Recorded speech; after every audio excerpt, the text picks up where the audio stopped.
నంద్యాల నవనిర్మాణ సమితి Indian medical association ఆధ్వర్యంలో 18/1/2026న Nandyal municipality Hindu శ్మశాన వాటిక స్వర్గధామంలో 500 పూల మొక్కలు నాటారు. P4 ప్రోగ్రాం కింద దాతల సహకారంతో ఏర్పాటు చేసిన ఈ స్వర్గధామం ఇప్పటికే 2 సార్లు స్వచ్ఛ భారత్ అవార్డులు పొందింది. ఎమ్మెల్యే ఎన్ఎండి ఫరూక్ గారి చొరవతో ఇప్పటి వరకు మొత్తం 6000 పూల మొక్కలు నాటడం జరిగింది. 15 కిలోమీటర్ల పరిధిలోని గ్రామాలకు అన్ని అంత్యక్రియ సేవలు ఒక్క ఫోన్ కాల్తో అందిస్తున్న ఆధునిక స్వచ్ఛ శ్మశానంగా స్వర్గధామం నిలుస్తుంది. ఈ కార్యక్రమంలో doctor Madhusudan Rao, doctor Gilivi Ramakrishna, Seshubabu, Kasetti Krishnamurthy, Krishna Ravinithula Durgaprasad, Airtel Srinivasulu, Vasundharadevi తదితర ప్రముఖులు దాతలు పాల్గొన్నారు. అలాగే నంద్యాల ఐఎంఏ అధ్యక్షులు doctor Srinivasarao, doctor Ravindra, doctor Dilip Sahadevudu, doctor Sudhakar గారు ఈ కార్యక్రమంలో పాల్గొన్నారు.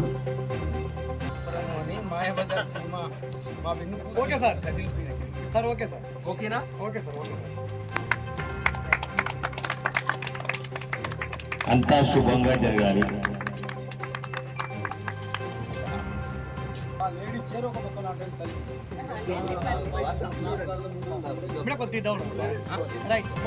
చూడండి, అందరూ ఒకసారి చూడండి, అందరూ ఒకసారి దగ్గర రావాలి. దగ్గరికి రాధాకృష్ణ గారిని చాలా సంవత్సరాలు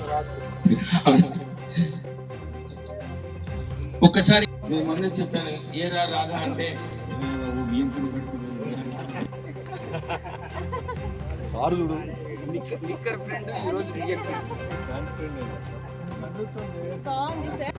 అందరికీ నమస్కారం. ఈరోజు 18వ తేదీ జనవరి ఆదివారం, పుష్య మాఘ మాసాల మధ్య దినం. నంద్యాల హిందూ శ్మశాన వాటిక మున్సిపాలిటీది స్వర్గధామం అని 2017లో పురపాలక సంఘం కౌన్సిల్ తీర్మానం ద్వారా నంద్యాల నవనిర్మాణ సమితి ఈ స్వర్గధామంగా మార్చిన దీన్ని జీర్ణోద్ధరణ చేసి నిర్వహించే బాధ్యతలు తీసుకున్నాం. ఇది తీసుకున్న తర్వాత మేము ఇక్కడ చాలా దయనీయమైన, అపరిశుభ్రమైన, నాగరిక ప్రపంచం తట్టుకోలేనంత దుర్భరంగా ఉన్నటువంటి ఈ స్థలంలో నిజంగా చెప్పాలి అంటే అప్పుడు ఒక హిందువుకు అంత్యక్రియలు చేయాలంటే పందులు, కుక్కలు, మేకలు, కోళ్ళు సంచరిస్తున్న మధ్యలో చేసేవాళ్ళం. కానీ నవనిర్మాణ సమితి చేపట్టి శివకుమార్ రెడ్డి గారు మొట్టమొదట వ్యవస్థాపక అధ్యక్షులుగా, ఇప్పుడు నేను అధ్యక్షులుగా మా సభ్యులందరము తీర్చిదిద్దాం. మొట్టమొదటగా 4000 మొక్కలు రాజమండ్రి నుంచి తెప్పించి 2023లో చేశాం. మళ్ళీ 1000 మొక్కలు, మళ్ళీ 500 ఈ సంవత్సరమే అక్టోబర్లో ఫరూక్ గారి చేత, గౌరవ మంత్రివర్యుల చేత స్థాపించాం. మొత్తం ఇక్కడ 6000 పూల మొక్కలను నాటి చనిపోయిన మృతదేహాన్ని తీసుకుని వచ్చిన హిందువు యొక్క స్వర్గానికి పంపించే అంతిమ వీడ్కోలును గౌరవప్రదంగా, పరిశుభ్రమైన ఒక మంచి ప్రకృతి ఉద్యానవనంలో మనం వీడ్కోలు చేసేటువంటి కార్యాన్ని తీసుకొని వచ్చాం.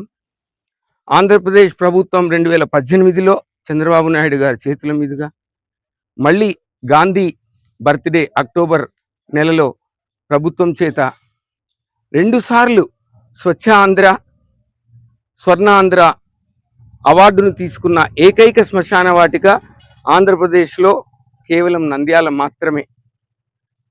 ఈ సర్వీసెస్ని నంద్యాలనే కాకుండా 10 నుంచి 15 కిలోమీటర్ల దూరంలో ఉండేటువంటి పల్లెలకు కూడా మనము వైకుంఠ రథము, ఫ్రీజర్ బాక్స్ను ఉచితంగా పంపిస్తూ ఇక్కడికి వచ్చిన తర్వాత దహనానికి, పూడికలకు అయ్యేటువంటి అన్నీ కూడా వస్తువులతో సహా మనం ఇక్కడ ఏర్పాటు చేస్తున్నాం. ఒక్క ఫోన్ కాల్తోనే మా స్వర్గధామం సేవకులం అందరము ఇస్తూ ఉన్నాం.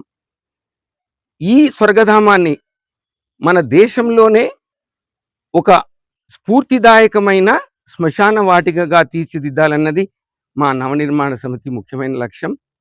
నిజంగా స్వర్గధామం అనేది చాలా పవిత్రమైన ప్రదేశము. ఇటువంటి ప్రదేశంలో దాన సంస్కారాలు అవన్నీ చేసుకోవడం ఒక అదృష్టంగా భావిస్తున్నాము. గతంలో చాలా అధ్వాన స్థితిలో ఉన్నదాన్ని నవనిర్మాణ సమితి ద్వారా శివకుమార్ రెడ్డి గారు అయితేనేమి, డాక్టర్ మధుసూదన్ గారు ముఖ్య భూమిక పాత్ర వహించిన వాళ్ళు డాక్టర్ మధుసూదన్ గారు చేపట్టినారు కాబట్టి ఇది స్వర్గధామంగా ఈరోజు విరాసిల్లుతున్నది. అనేక మంది ఇక్కడ వచ్చి కూడా చాలా ఉపశమనం పొందుతూ ఉన్నారు. అనేకమైన కార్యక్రమాలు కూడా నిర్వహిస్తూ ఉన్నారు. డాక్టర్ మధుసూదన్ గారి యొక్క ప్రోత్సాహం మాకందరికి కూడా ఉంది. వారి ద్వారానే ఈ యొక్క కార్యక్రమాలను మేము నిర్వహిస్తున్నాము. నిజంగా నంద్యాల ప్రజలే కాదు, చుట్టుపక్కల వాళ్ళందరికీ కూడాను చాలా అదృష్టం. ఎందుకంటే వేరే వేరే గ్రామ ప్రాంతాల్లో అసలు శ్మశానం అనేదే లేకుండా పోయింది. అటువంటిది 9 ఎకరాలు సుమారు నిజంగా ఇటువంటి స్వర్గధామం ఉండడం చాలా అదృష్టము. ఇక్కడ అందరూ కూడాను వారి యొక్క దహన సంస్కారం నిర్వహించుకున్న వాళ్ళు చాలా సంతోషపడతా ఉన్నారు. ఎందుకంటే అనేకమైన సదుపాయాలు ఈ యొక్క నవనిర్మాణ సమితి వాళ్ళు ఏర్పాటు చేశారు. ఇది దినదినాభివృద్ధి చెందాలంటే మీలాంటి వాళ్ళందరూ కూడాను ఇతోధికంగా అందరూ సహాయం చేయాలి. ఎందుకంటే ఇటువంటి దానికి సహాయం చేస్తే మీ యొక్క పెద్దలకు ఆత్మశాంతి కలుగుతుంది. పెద్దలకు ఆత్మశాంతి కలగాలంటే గుళ్ళు గోపురాల కంటే ఈ యొక్క స్వర్గధామం లాంటి వాటికి ఎంతో విరాళం ఇస్తే, ఎంతో మీకు తోచినంత ఉడతా భక్తిగా దయచేసి సహాయ సహకారాలు ఇచ్చి దీన్ని ఇంకా అభివృద్ధికి మీరు తోడ్పాటు చేయాల్సిందిగా మేము ప్రార్థిస్తూ ఈ అవకాశాన్ని ఇచ్చిన ప్రింట్ అండ్ ఎలక్ట్రానిక్ మీడియా వారికి ధన్యవాదాలు తెలియజేస్తున్నాం. వివిడి న్యూస్ టీవీని తక్షణమే సబ్స్క్రైబ్ చేసుకోండి. నోటిఫికేషన్ కోసం బెల్ ఐకాన్ క్లిక్ చేయండి. మరిన్ని అప్డేట్స్ కోసం ప్రతి ఒక్క కుటుంబానికి ఉచిత ప్రకటనలు వచ్చే విధంగా మీకోసం మీ ముందుకు వివిడి న్యూస్ టీవీని ఏపీ 5 నందు 99వ ఛానల్ మరియు యూట్యూబ్ నందు వీక్షించెదరు.